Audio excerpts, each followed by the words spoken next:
In this video lecture, we'll be learning curvilinear motion in its normal and tangential components. So as you can see here, this is the curvilinear path, this is the curved path along which the particle is going to travel. Now what we intend to study is the characteristics of that particle at a particular instant. So let us consider a particle moving along this curve whose characteristics needs to be studied at a particular instant. So this particle has traveled from let's say a known point O, and it has traveled a distance of S. Okay, now in this normal and tangential component system, in this what we do, we take a dynamic coordinate system. A dynamic coordinate system is that which is going to change with respect to time, so it is not fixed as what we had learned in the rectangular component system. In that the origin was fixed, right, and with respect to that we were finding the position and everything. But here we have a dynamic coordinate system which is fixed at the particle itself, or which is fixed at the point where we want to study that particle, right? So, and the x-axis of that coordinate system is along the tangent at that point, and the y-axis is basically the normal, and that is the reason this is called as normal and tangential component system. And as you might have understood that when the position of the particle will change, let's say it comes here, definitely the tangent will also become different, right, and the normal will also be different. So this tangent and normal, it keeps on changing with respect to the position of the particle, right? So therefore we see t axis is the tangential axis and in the positive direction of S. So this t axis, which is the tangential, is in the positive direction, and n is the normal axis, which is directed towards the center of elemental arc length ds. So if I consider a small arc length, a small length ds, then this normal is towards the radius of that ds. Means considering that this path is not having a constant radius, it's not like a circle, let's say. So obviously the radius is not going to be the same throughout the path. So we can consider a small path ds whose radius is the same, and this normal axis is directed towards the radius. Let rho be the radius of the curvature of this ds. So rho is the radius of curvature. Let ut and un be the unit vectors, because now since our axes are t and n, and if we want to define anything in the vector quantity, we need to first of all specify what are the unit vectors along that particular axis. So ut and un are the unit vectors along the tangential and normal direction. After defining our entire coordinate system, let us now define displacement. So displacement is s. As you know, s is basically, it is along the length of the, or along the path, that curvilinear path, and it is time dependent. Velocity would be given by the time derivative of displacement. So velocity v is ds by dt.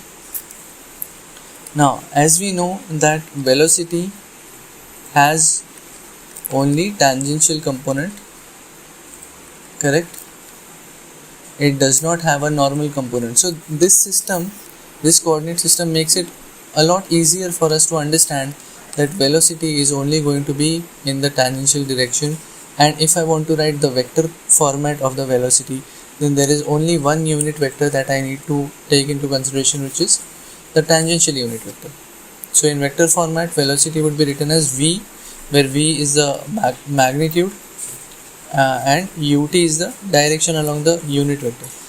So you can also give the vector signs for them, the vector salutations. Now after velocity comes the acceleration, right? So acceleration, as we know, it is the time derivative of velocity. So a is dv by dt. So v, if I take it in the vector format, d by dt of v into ut, correct? Now v is also time dependent, ut is also time dependent. So when I am taking the derivative of this thing, I will have to apply the product rule, right? So the product rule will be dv by dt into ut, that is let's say v derivative of u plus u derivative of v. So dv by dt into ut plus dut by dt into v. This is what I've got the acceleration. So we know that dv by dt is nothing but, and you need to understand now that this velocity what we are essentially talking is actually the tangential velocity, right? So this dv by dt what we will be talking, this is nothing but tangential acceleration, correct? This is tangential acceleration. So the first component is your tangential acceleration at, I will write it. The second this is the unit vector, so at into ut, that becomes your tangential component of the acceleration. And we also know that acceleration is going to have a normal component, which is this component. So here you see the framework of the formula. A is at plus an, means at into ut plus an into we will see later on that there will be a term un which will be joining this equation, so that will be seen later on. But first you understand that this first component is actually your tangential component. Now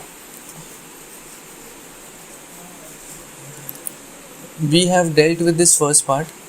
What we need to actually understand now is what is this term dut by dt. What is that? What does that actually mean? So to understand that, dut means this numerator dut means that this ut is being changed by a very small amount, dut. So let us say that since ut is not fixed and it changes with respect to time, so let in time dt this particle move a distance ds and let it come to this point. Okay, so this point it has moved a distance of ds, and now at this point you see that there is a new tangential unit vector which is ut dash. Okay, now the change from ut to ut dash is nothing but your dut. So this can be seen in this magnified diagram. If I bring ut dash and ut on the same point, then the change from ut to ut dash is nothing but your dut, and by geometry the angle between them will be d theta. So if this is d theta, the angle by which this particle has changed, if that is d theta, then this angle is also going to be d theta only. So in vector formats, if I want to write, then ut dash is equal to ut plus dut. Okay, because ut plus dut will give you ut dash. That is what we can write in the vector format. Now the direction of this dut, as you can see, it is in the direction of un, right? So the direction of dut is defined by the normal unit vector un. And also what we can see from this diagram is that dut can be written as ut into d theta, because since this d theta is very small, we can write this linear term dut as ut into d theta, right? So dut is ut into d theta. Ut is, since it being a normal since it being a tangential unit vector, and unit vectors have their magnitudes equals to 1, therefore dut is 1, therefore dut will become equal to d theta. So dut is equal to d theta. Okay, now if I take derivative of this, which is slowly leading us to this term dut by dt, if I take derivative with respect to time, I will get dut upon dt is equal to d theta by dt. And since now this is in the magnitude format, if I want to write it in the vector format, I will have to multiply by its unit vector. So in the vector format, this can be written as d theta by dt into un, just adding its direction un. Now this can also be proven mathematically. Here we have just seen that dut is in the direction of un, that's why we have directly made this, but we can also prove it mathematically. Let us say that there is a coordinate system here at the origin of, or at the end of the radius. Let us say there is a coordinate system.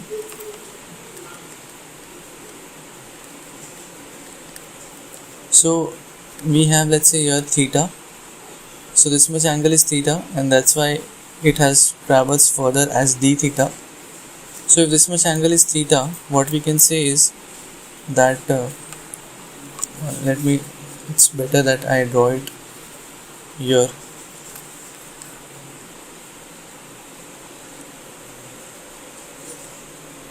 If this much angle is theta, and let's say this much is d theta, so this angle is going to be theta, right?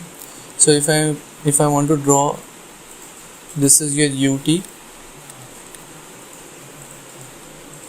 this is your un, this angle is theta,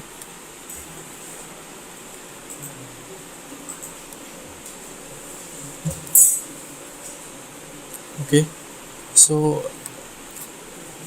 in our normal rectangular coordinates, we have I, j and k, right? So let's say this is I, this is j, I unit vector and j unit vector along x and y. So if I want to write ut and un in terms of I and j, I can write ut as equal to cos theta I, because it has a cosine component, or rather I guess this is theta, so this is theta, right? So I think it's sin theta I minus cos theta j. This is what we can write about ut, and about un we can write it as cos theta I plus sin theta j. Now dut by dt is equal to cos theta into d theta by dt I. Since I and j, they are not going to move, right? I and j are always fixed, means the unit vectors in that coordinate system, in the rectangular coordinate system, since it's always fixed, we can treat them as constants. But this cos theta and into d theta by dt minus sin theta d theta by dt. Okay, now this is minus cos theta, so derivative of cos is minus sin, this will become plus sin theta d theta by dt into j cap. This is what we got as dut by dt. If I take d theta by dt common, it is equal to into cos theta I cap plus sin theta j cap, right? So this is equal to d theta by dt, and you can see that it is cos theta I cap plus sin theta j cap, which is into un. So that is what we are getting here, d theta by dt into un, right? So this can be proved mathematically.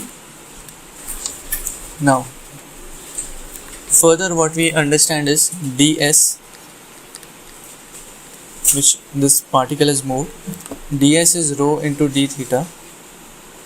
So when we differentiate this equation with respect to time, we get ds by dt is equal to rho into d theta by dt. Rho is constant, rho is the radius of that small arc ds.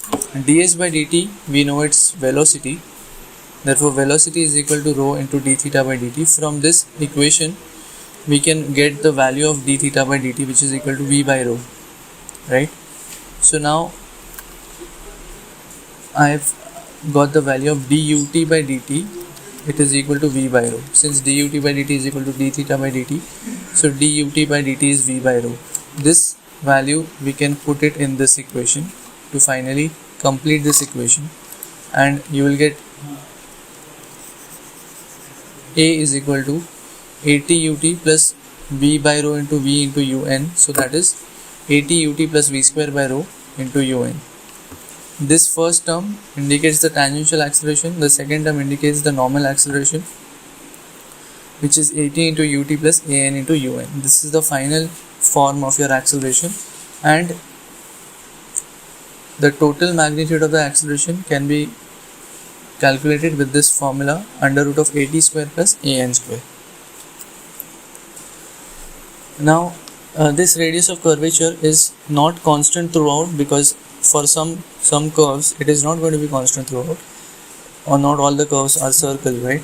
So for such curves, what we need to do, because we will have to find, let's say I want to inspect the particle at this particular position. For this formula to be used, the rho comes into picture, and I will have to find rho at that particular point.